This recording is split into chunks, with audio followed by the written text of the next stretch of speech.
أو متكئا أو مستندا إلى شيء لو أزيل لسقط، وخلاف النوم حالة القيام والقعود والركوع والسجود وفي الصلاة وغيرها هو الصحيح لأن بعض الاستمساك باقي۔ تو اگر کوئی شخص گاڑی پر یا ہوائی جہاز کی سیٹ پر یا چار زانو بیٹھ کر یا سجدے کی حالت میں سو جائے تو اگر اس کی سرائن چوتڑ زمین پر جمی ہوئی ہو، ملی ہوئی ہو، چاہے ایک چوتڑ کیوں نہ ہو، ایک سرن کیوں نہ ہو، تو اس میں احناف کے یہاں دو قول موجود ہیں۔ ایک قول یہ ہے کہ اس کا وضو ٹوٹ جائے گا، اور ایک قول یہ کہ اس کا وضو نہیں ٹوٹے گا، اور یہ ظاہر روایہ ہے کہ اس کا وضو نہیں ٹوٹے گا، اور اس پر فتویٰ بھی ہے۔ اکثر حضرات نے اس قول کو لیا ہے، چنانچہ فتویٰ شامی، فتویٰ عالمگیر، البحر الرائق اور بدائع الصنائع اور دیگر کتب میں اس قول کو اختیار کیا گیا ہے کہ وضو نہیں ٹوٹے گا۔ اگر اس کی سرائن چوتڑ زمین پر جمی ہوئی ہو تو اس کی وضو نہیں ٹوٹے گا، اس کا وضو نہیں ٹوٹے گا۔ فتویٰ عالمگیر میں ہے کہ وَلَوْ نَامَ مُسْتَنِدًا إِلَى مَا لَوْ أُزِيلَ مِنْهُ لَسَقَطَ إِنْ كَانَتْ مَقْعَدَتُهُ زَائِلَةٌ عَنِ الْأَرْضِ نَقَضَ بِالْإِجْمَاعِ وَإِنْ كَانَتْ غَيْرُ زَائِلَةٍ فَالصَّحِيحُ أَنَّهُ لَا يَنْقُضُ۔ تو خلاصہ کلام یہ ہے کہ اگر سونے والے کی سرائن سیٹ پر یا زمین پر جمی ہوئی ہے تو ظاہر روایت کے مطابق، مفتی بھی قول کے مطابق اس کا وضو نہیں ٹوٹے گا، اور اگر سرائن زمین سے ہٹی ہوئی ہو تو وضو ٹوٹ جائے گا۔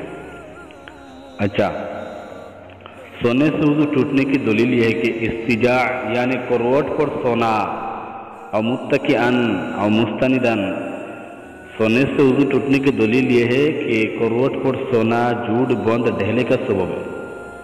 پس کروٹ پر سونا عادتاً کسی چیز کے نکالنے سے خالی نہیں ہے، اور قاعدہ یہی ہے کہ جو چیز عادتاً ثابت ہو وہ یقین کا درجہ رکھتی ہے۔ تو ثابت ہوا کہ کروٹ پر سونے سے خروج ریح وغیرہ ہوتی ہے، اور خروج ریح سے بالیقین وضو ٹوٹ جاتا ہے، اس لیے اس سے وضو ٹوٹ گیا، وضو ٹوٹ جاتے ہیں، وضو ٹوٹ جاتے ہیں۔ البتہ اگر کوئی شخص سجدہ کی حالت میں سو جائے، اگر کوئی شخص سجدہ کی حالت میں سو جائے اور اس کا سجدہ سنت کے طریقہ کے مطابق ہوا ہو تو اس کا وضو نہیں ٹوٹے گا۔ اگر سنت طریقہ کے خلاف سجدہ کیا تو وضو ٹوٹ جائے گا۔ اور سجدہ کرنے کا سنت طریقہ یہ ہے کہ سجدہ میں پیٹ ران سے جدا رکھے اور بازو جسم سے الگ ہو۔ سجدہ کرنے کا سنت طریقہ یہ ہے کہ سجدہ میں پیٹ ران سے جدا رکھے اور بازو جسم سے علیحدہ رکھے، یعنی کھل کر سجدہ کرے۔ تو لیکن نماز میں عورتوں کے لیے ہاتھوں کو زمین پر بچھا کر زمین سے چپک کر سجدہ کرنے کا حکم ہے، اور اس حالت میں اگر کوئی عورت سو گئی تو اس کا وضو ٹوٹ جاتا ہے۔ اور مرد کلائی، کہنوں وغیرہ کو زمین سے دور رکھ کر سجدہ کرتا ہے، اور اس حالت میں سونے سے زیادہ سہارا بھی نہیں ہوتا ہے، اس لیے وضو نہیں ٹوٹتا۔ تو اگر کوئی مرد اپنے ہاتھوں کو زمین پر بچھا کر زمین سے چپک کر سجدہ کرے اور سو جائے تو اس کے وضو اس حالت میں ٹوٹ جاتا ہے، اور بلا عذر اسی طرح سجدہ کرنا مکروہ سے خالی بھی نہیں ہے، مکروہ سے خالی نہیں ہے۔